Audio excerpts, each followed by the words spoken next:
Return on equity is what Nick McKim wanted. Return on investment is what Brad Banducci wanted to offer. Now, ROE, so equity, is usually the better measurement, is it not, for profitability? Is that the measure you would like to know as well? And that's the point. I mean, there's lies, damn lies, and statistics, and we're finding the big guys hiding behind numbers they want to give. So we had evidence that the ROE was around 25, 26% for supermarkets, which is double that of the banking industry here. And we just wanted to find out if that was true or not. And Brad was obviously reluctant to answer that because he didn't want to. The ROI measure of 2.7% or so, that seems roughly in keeping with the supermarkets around the world, not particularly high.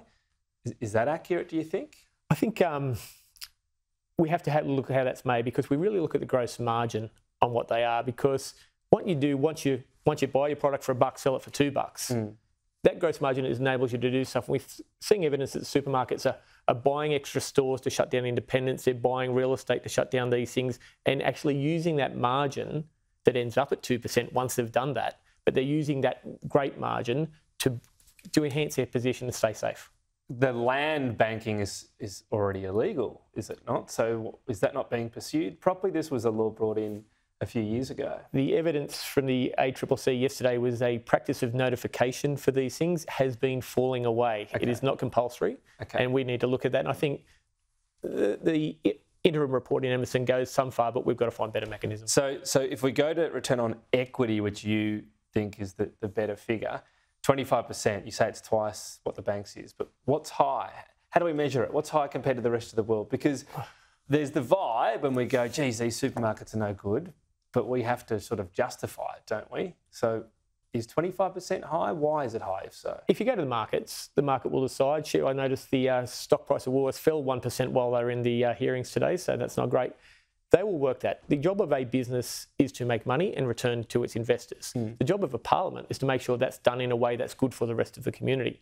And we're looking at, are the returns too big? Are they using their power to hurt consumers and to hurt producers? And that's what we've got to stop. And so when we say too big, again, what's the measurement? Is there a similar market around the world where we can go, oh, look, it's only 20% there, bring it down 5%? There's not, because Australia has the highest concentration of the big two in supermarkets with 2/3 of the market. We are the poster boy for what you don't want to be. But what about a similar size? I mean, can you go to Canada, for example, and say, yes, you've got a better market, doesn't mean lower ROE and better for consumers? Yes, it does normally. Right. That's the bottom line. Yes, it does mean slightly lower.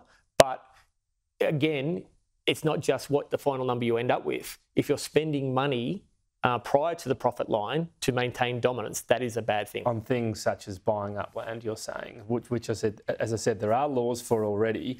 Then we get to what the Nationals in particular have spoken about what they want to do. I'm not quite sure the Liberals are on the same page. Perhaps you can confirm for me. Divestment powers. Yep. What is the Coalition's policy on divestment? Don't know what the Coalition policy is yet. I'm sure we'll find out in joint party room in due course, but the Nationals have a strong support for divestiture. Yeah. And you have to come at what you can't just have your total own policy here. If you're going to form the alternative government, you've got to come up with something you both agree on. And that's our job, to work in our room with our friends and phone a friend in the Liberal Party and convince them it is a good idea and come and join us with the Nats. And it won't be just divestiture. That's a nuclear option. You'd never want to hit that button, but you want it there in case people do. What you want is a whole lot of steps along the way, tripwires, that if people ignore them, hit the button.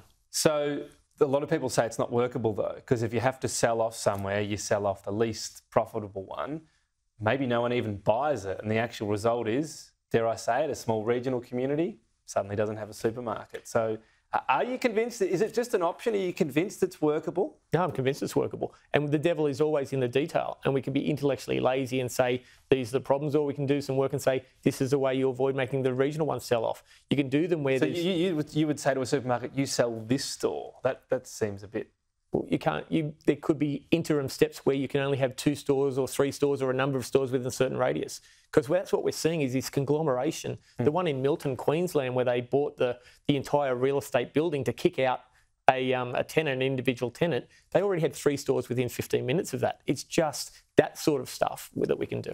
Okay. The final thing I'll give you is, we've heard today from Brad Banducci, what he's claimed is, even if Woolworths made 0 profit, so they were just there for the good of the country, which you wouldn't expect them to do, but let's take the hypothetical, it would save $5 a week for a family. If that's true, should we be careful about how much this is actually going to result in? I mean, are the savings going to be pretty limited, even if, you know, we're going to increase profitability, competition, I should say? We're talking about a few percent in the difference. But that comes down to that number that Woolworths and Coles want you here again, that 2 to 3% number. That's what they're talking about for their $5. What about all the extra percent they're spending to maintain dominance and push the rest of the market down? So you think the $5 figure would be better if it was a sort of holistic tearing up of the competition rather than just... It would clearly be higher, and we're trying to get the numbers to help us know that. These guys don't want to give us the numbers. Ross Caddell, thanks for your time.